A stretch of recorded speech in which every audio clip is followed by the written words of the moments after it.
Hello बच्चों, topic चल रहा है हमारा दो चर राशि रैखिक समीकरण। देखिए, आज हम देखेंगे अगर हमको रैखिक समीकरण युग्म दे रखा है तो उन युग्म के द्वारा जो दो रेखाएं प्रदर्शित की जाती हैं वह रेखाएं किस किस कंडीशन में होंगी वो देखेंगे हम।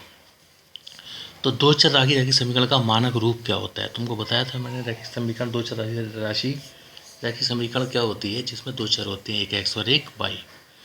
कुछ समीकरण हमने सॉल्व भी की थी पहले, बताया था आपको। तो देखिए, मानक रूप जो होता है वो यानी समीकरण होती किस रूप में, इस रूप में A X plus B Y plus C बराबर जीरो, यानी एक्स चर वाई चर और ये कांस्टेंट। ए एक्स का गुणांक, बी वाई का गुणांक और सी क्या है, कांस्टेंट। ठीक है, तो A X plus B Y plus C बराबर जीरो, एक्स पर एक घात है, वाई पर एक घात है, तो एक चर दो चर राशि रैखिक समीकरण, रैखिक का मतलब घात एक होती है, इसको बताया था आपको। तो कोई भी समीकरण इस रूप में अगर दी हुई है तो उसे आप दो चर राशि रैखिक समीकरण कह सकते हैं। ठीक है, कहेंगे। अब आपको दो समीकरण दी हुई हैं और वो दो समीकरण किस किस रूप में हो सकती हैं, वे गुणांक अलग अलग हो सकते हैं उनके, है ना, कांस्टेंट अलग हो सकते हैं। तो हमने जो पहली समीकरण है वो आपने ले ली A one X plus B one Y plus C one बराबर जीरो, इस रूप में। और दूसरी समीकरण A two X plus B two Y plus C two बराबर जीरो। ठीक, ये क्या हो गया, ये रैखिक समीकरण युग्म हो गया, यानी दो रेखाएं हो गई, युग्म का मतलब प्यार। तो ए वन एक्स गुणांक पहली रेखा में, बी वन वाई गुणांक और C one constant. A two X गुणांक, वी टू वाई गुणांक और सी टू कॉन्स्टेंट। जब गुणांक लेंगे आप तो चिन्ह सहित लेंगे, अगर माइनस है तो माइनस बी टू लेंगे, माइनस बी वन है तो माइनस बी वन लेंगे, चिन्ह सहित आप गुणांक एक्स और वाई के लेंगे और कॉन्स्टेंट को भी आप चिन्ह सहित लेंगे। ठीक है, क्योंकि तुलना हम हमेशा इन समीकरणों से करेंगे, कोई समीकरण हमको अगर दी हुई है। ठीक है, जैसे एग्जाम्पल के तौर पे मैं यहाँ लिख दूँ 3x माइनस 2y माइनस 5 बराबर जीरो। आपसे कहा जाए भाई A2 बताओ, तो A2 का मान कितना, 3। B2 का मान तुलना करेंगे तो B2 का माइनस 2, क्योंकि B2 y का गुणांक है, y का गुणांक कितना है, B2 प्लस B2, और यहाँ y का गुणांक कितना है, माइनस का 2, तो चिन्ह सहित आप गुणांक लेंगे। कांस्टेंट C2 का मान कितना, C2 का मान 5 नहीं होगा, कितना होगा, -5 होगा, क्योंकि ये प्लस का है ना, तो इससे हमेशा तुलना करेंगे आप। तो देखिए, ये जो हमने यहाँ पर जो युग्म दिखाया, ये युग्म क्या कर रहा है, दो रेखाएं निरूपित कर रहा है, पहली रेखा और ये दूसरी रेखा यहाँ पर। ठीक है, तो ये जो दो रेखाएं प्रदर्शित हो रही हैं, यह रेखाओं की अलग अलग कंडीशंस यहाँ पर हमको जाननी है कि दोनों रेखाएं एक बिंदु पर प्रतिच्छेद कब करेंगी। तो दो रेखाएं एक बिंदु पर प्रतिच्छेद कब करेंगी ये आपको जानना है। तो एक बिंदु पर प्रतिच्छेद करने का मतलब क्या हुआ कि ये इस प्रकार से कुछ हम बना सकते हैं। यहाँ पर ये एक बिंदु पर एक दूसरे को काट रही हैं, ये पहली रेखा और ये दूसरी रेखा, है ना। तो यहाँ आप ऐसे लिख सकते हो भाई, पहली रेखा कौन सी है, A1x plus B1y plus C1 बराबर जीरो, और ये दूसरी रेखा है A2x plus B2y plus C2 बराबर जीरो। ठीक है, तो एक बिंदु पर ये प्रतिच्छेद कर रही हैं अर्थात काट रही हैं, तो ये कब काटेंगे। तो आपको अगर इस प्रकार से समीकरण दी हुई हैं, युग्म दिए हुए हैं, तो कंडीशन क्या होगी, A1/A2 ठीक इज़ नॉट इक्वल V1/V2। तो आप यहाँ पर दोनों समीकरणों से A1 A2 B1 B2 की वैल्यू निकालेंगे। अगर दोनों के मान बराबर नहीं आते हैं तो रेखाएं एक दूसरे को एक बिंदु पर प्रतिच्छेद करती हैं। ठीक है, तो ये कंडीशन हमारी हो गई कि दो रेखाएं एक बिंदु पर प्रतिच्छेद करती हैं। ठीक, नेक्स्ट नंबर लिखा हुआ है, अगर रेखाएं समांतर कब होंगी। समांतर का मतलब होता है कि किसी भी बिंदु पर एक दूसरे को ना काटें। जैसे आपने रेलवे ट्रैक देखा होगा, दोनों रेलवे ट्रैक में दूरी हमेशा बराबर होती है। अगर इनको आप पीछे बढ़ाएं या आगे बढ़ाएं, ये कभी भी कहीं भी एक दूसरे को आपस में नहीं मिलती हैं। तो ऐसी जो दो रेखाएं होती हैं वो क्या कहलाती हैं, वो समांतर रेखा का यानी पैरेलल लाइन कहलाती हैं, समांतर रेखाएं कहलाती हैं। तो ये कभी भी एक दूसरे को नहीं काटती हैं। तो अगर दो रेखाएं आपको दे रखी हैं इस रूप में और आपको बताना है कि ये दो रेखाएं जो हैं वो समांतर हैं, तो आप कैसे बताएंगे। तो कंडीशन उसकी होती है A1/A2 बराबर B1/B2 बराबर नहीं है C1/C2, यानी A1/A2 equal V1/B2 is not equal C1/C2। तो आप जो आपको दोनों रेखाएं दे रखी हैं वहाँ से A1/A2 B1/B2 C1/C2 का मान निकालेंगे और देखेंगे ये दोनों मान बराबर आने चाहिए और जो C1/C2 है वो इन दोनों से अलग आ रहा हो। तो रेखाएं कैसी होंगी? तो रेखाएं समांतर होंगी। रेखाएं संपाती कब होती हैं? संपाती होती हैं यानी प्रत्येक बिंदु पर मिल रही हों। तो रेखाएं संपाती होने की कंडीशन क्या होती है? A1/A2 equal V1/V2 equal C1/C2। तो ये संपाती की कंडीशन है। आप तीनों का मान ज्ञात करेंगे, A1/A2 B1/B2 C1/C2, और तीनों का मान बराबर आता है तो रेखाएं कैसी होंगी? रेखाएं संपाती होंगी। ठीक है, तो ये तीनों कंडीशन रही। अगर हमको दो रेखाएं दे रखी हैं और उनसे आपको बताना है कि भाई रेखाएं प्रतिच्छेद करती हैं एक बिंदु पर, समांतर हैं या संपाती हैं। अब कभी कभी क्या होता है, कभी कभी हमसे पूछ लेता है कि भाई जो रेखा दे रखी है आपको, जो युग्म दे रखा है, इसके कितने हल होंगे, है ना, हल के बारे में पूछ लेता है। तो अब हल के बारे में पूछता है, वैसे तो हम चर की घात देखकर बताते हैं कि चर पर घात कितनी है, जितनी घात होती है उतनी उसके हल होते हैं, है ना। तो यहाँ दो रेखाएं दे रखी हैं आपको, तो दो रेखाओं की कंडीशन में हल कैसे बताएंगे आप? एक रेखा होती है, आप घात देख कर बता देते हैं, चर की घात देख कर बताते हैं कि चर पर घात कितनी है। एक घात है तो एक हल, दो घात है दो हल, तीन घात है तो तीन हल।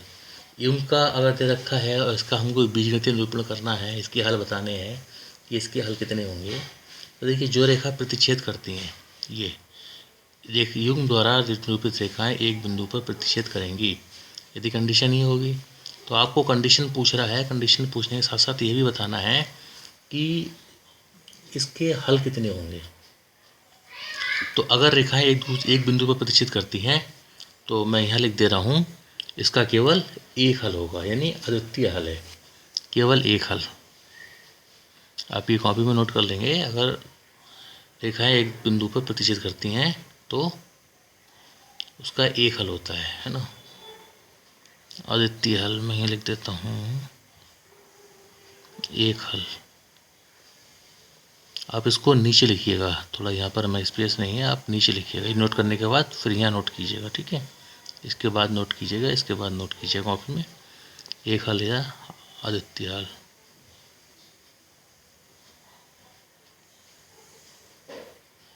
ठीक, अगर रेखाएं समांतर हैं तो रेखाएं समांतर हैं तो कितने हल होंगे? भाई समांतर हैं तो ये देखिए, समांतर हैं तो कहीं मिल तो रही नहीं है, तो इसका मतलब इसका कोई हल नहीं होगा। तो समांतर हैं तो कोई हल नहीं होगा। संपाती हैं तो क्या होगा? संपाती हैं तो अपरिमित रूप से अनेक हल होंगे, है ना, क्योंकि ये एक दो हैं और ये इस प्रकार से आप संपाती हो रही हैं तो इसके बहुत सारे हल हो सकते हैं। तो अपरिमित रूप से अनेक हल होंगे। आप लिख देंगे यहाँ पर, अपरिमित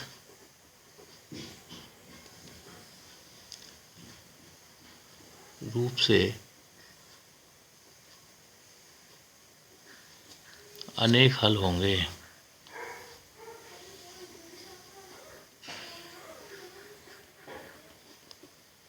ठीक है बच्चों, तो ये साथ साथ यहाँ पर ये भी हमारा काम हो गया कि इसके कितने हल होंगे, तो ये भी आप नोट कर लेंगे, वरना इसको बाद में हमको फिर ये रिपीट करना पड़ता। तो यहाँ पर दो बातें आ गई कि अगर दो रेखाएं दे रखी हैं वो समांतर कब होंगी और उसके हल कितने होंगे। तो समांतर होंगी कंडीशन अगर ये हो, सॉरी, प्रतिच्छेद करेंगी कंडीशन ये होगी, और हल कितने होंगे? एक हल, यानी अद्वितीय हल। इसके अलावा कोई हल नहीं है अद्वितीय का मतलब। समांतर होंगी और कितने हल होंगे? समांतर होंगी तो कंडीशन ये होगी और इसका कोई हल नहीं होगा। संपाती होंगी और कितने हल होंगे? संपाती होंगी तो कंडीशन ये आएगी और अपरिमित रूप से अनेक हल होंगे। तो आपको दो रेखाएं दे रखी हैं, कहता है केवल ये पूछ रहा है भाई बताओ इसके कितने हल होंगे। तो आपको देख लीजिए निकाल के कौन सी कंडीशन आ रही है तीनों में से। तीनों में जो कंडीशन आ रही है उसी का हल लिख दीजिएगा। क्लियर? ठीक। सवाल देखें, इस पर डिपेंड हम सवाल देखते हैं कि अगर सवाल दे रखा है सवाल कैसे करना है, तो सवाल भी देख लेते हैं। यहाँ पर आइए, ये पहला सवाल दिया हुआ है 5x - 4y + 8 = 0, 7x + 6y - 9 = 0। हमको यहाँ बताना है कि ये रेखाएं प्रतिच्छेद कर रही हैं, संपाती हैं या समांतर हैं। साथ में इनका हल भी देख लेंगे। तो जो कंडीशन आएगी उसी का हल लिख देंगे। तो आप क्या करेंगे, जो पहली समीकरण है और ये दूसरी समीकरण है, इसकी तुलना किससे करेंगे, a1x प्लस b1y और प्लस c1 बराबर 0 से, और इसकी तुलना किससे करेंगे, a2x plus b2y plus c2 बराबर 0 से। ठीक है, तुलना करने पर तो आप तुलना करेंगे तो देखिए a1 का मान कितना आ रहा है 5, b1 का मान कितना -4, c1 का मान कितना 8, a2 का मान कितना है ये देखिए 7, b2 का मान कितना 6 और c2 का मान कितना देखिए चिन्ह सहित लेंगे -9। अब a1/a2 b1/b2 c1/c2 हम ज्ञात कर लेंगे। तो a1/a2 5/7, b1/b2 -4/6, इसको काट देंगे, माइनस का 2/3 मिल जाएगा, और c1/c2 8/-9।